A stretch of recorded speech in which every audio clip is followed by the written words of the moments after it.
In the Dominican Republic today, the prosecution asked that charges of involuntary manslaughter be dropped against Houston Astros baseball. Cesar Cedeno was truly a hero for the Houston Astros. But for all his talent, Cedeno's temper was like a storm waiting to break. Cedeno found himself in trouble more than once. His personal life was greatly affected by legal issues and scandal. Still, when people talk about Astros greats, Cedeno's name is always there, because for all his faults, when he played like a star. Before we dive in any further, take a moment to subscribe. Involuntary manslaughter. 11th of December 1973, Cedano was only 23 years old, and a rising star at the Astros found himself in the midst of trouble. After spending the evening at various nightclubs in Santo Domingo, Cedeno checked into a bungalow at the Keiko Motel in one of the city's poorer neighborhoods. With him was a 19-year-old woman named Altagracia de la Cruz. It was clear from the start that things were tense between them. Witnesses said they had been arguing loudly as they arrived at the motel. Cedeno, visibly drunk, continued the argument after they checked into the room. In the middle of their dispute, he called the front desk to order a bottle of beer. But just minutes later, the calm was shattered by the sound of a gunshot.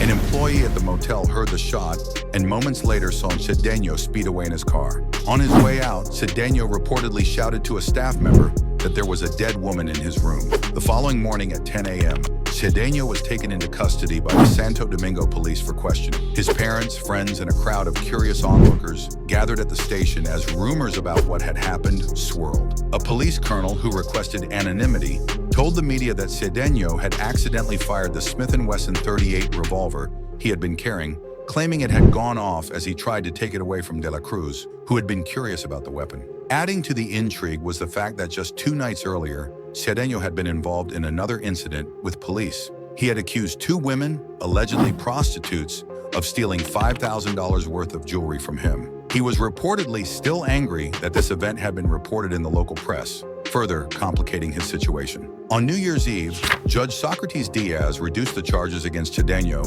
from voluntary manslaughter to involuntary manslaughter. This allowed Cedeno to post a $10,000 bond and gain his temporary freedom, though he was prohibited from leaving the country until his trial was concluded. On January 14, 1974, the prosecution moved to dismiss the charges, citing a lack of evidence. Prosecutor Frank Diaz stated that there appeared to be no indications of responsibility compromising the innocence of Cedeno, adding that the coroner's report supported Cedeno's account that the shot was accidental, and paraffin tests showed that De La Cruz had indeed fired the gun. However, despite this, Judge Porfirio delivered a surprising verdict after a 90-minute trial. He found Cedeno guilty of involuntary manslaughter. He was fined 100 pesos, which he immediately paid, and walked free. 2 civil suits followed, one on behalf of Altagracia de la Cruz's 3-year-old daughter, and another from her aunt and uncle. Yet despite the cloud of legal trouble and tragedy, Cedeno, accompanied by his wife Cora and Astros president Spec Richardson, left the courtroom a free man. He returned to Houston, where he planned to undergo knee surgery, hoping to put this dark chapter behind him and move forward with his career. The heckling fan. On September 9, 1981, during a game at Atlanta Stadium, Cedeno found himself in the middle of yet another controversy. While playing, he got fed up with a heckler in the stands who had been taunting him throughout the game. Frustrated, Cedeno climbed into the stands to confront the fan directly. Though the confrontation didn't escalate into a physical altercation, no punches were thrown. It was enough to get Cedeno ejected from the game immediately. The incident caused quite a stir, and he was quickly suspended.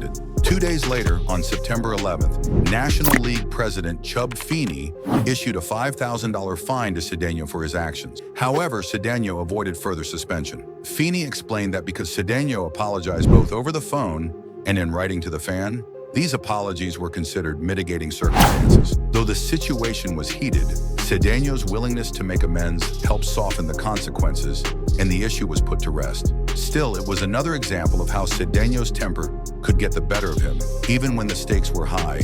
As Astros lost the game after his ejection, his temper continuously troubled him.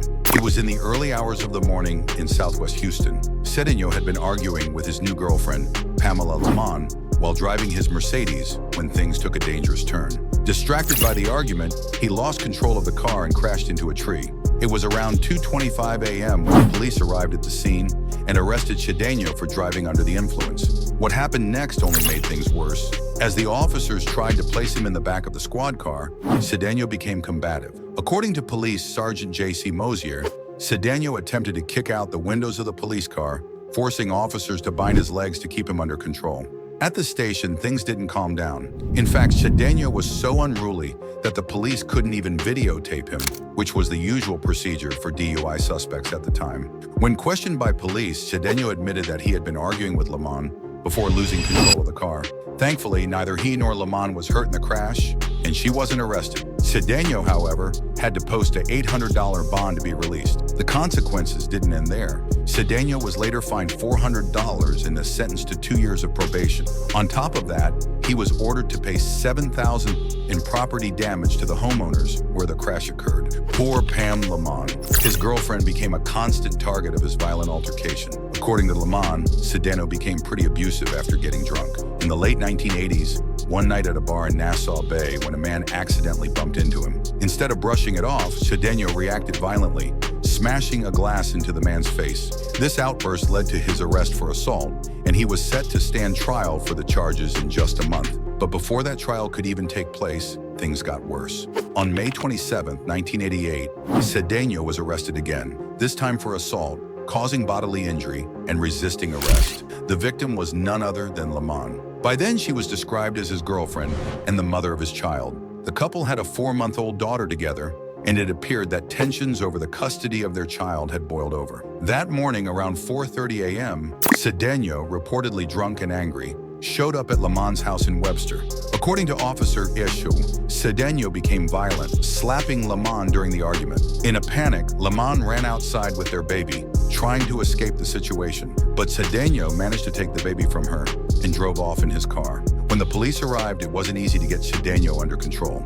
Webster Police Chief said it took 3 or 4 officers to put him in the car. Cedeno's actions not only led to more legal trouble, but painted a picture of a man who couldn't seem to escape the personal demons that haunted him. But this wasn't the end. On September 29, 1992, Cedeno found himself in serious trouble once again. His girlfriend Pam Lamont, who was pregnant at the time, was at his apartment in the Polo South Apartments, just a few miles from Osceola County Stadium. A disconnected 911 call led police to the scene, where they found Lehman outside. She told the officers that Cedeno had beaten her because she hadn't cleaned the apartment. It was another troubling incident in their rocky relationship.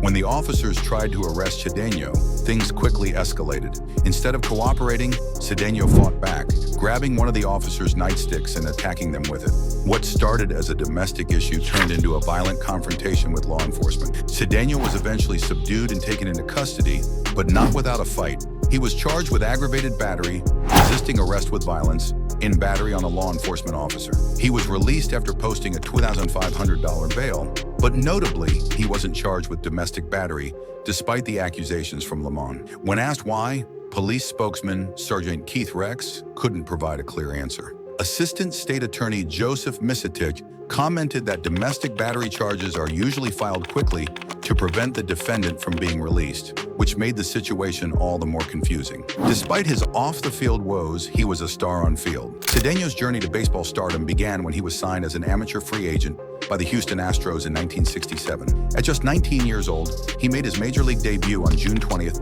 1970. Right from the start, Cedeno showed promise. In his rookie season, he batted an impressive .310, which earned him 4th place in the Rookie of the Year voting. Check out our latest videos on our channel, Baseball Icons. I'm sure you will love it. Oh, and while you are at it, drop a comment telling us who to cover next, and don't forget to subscribe.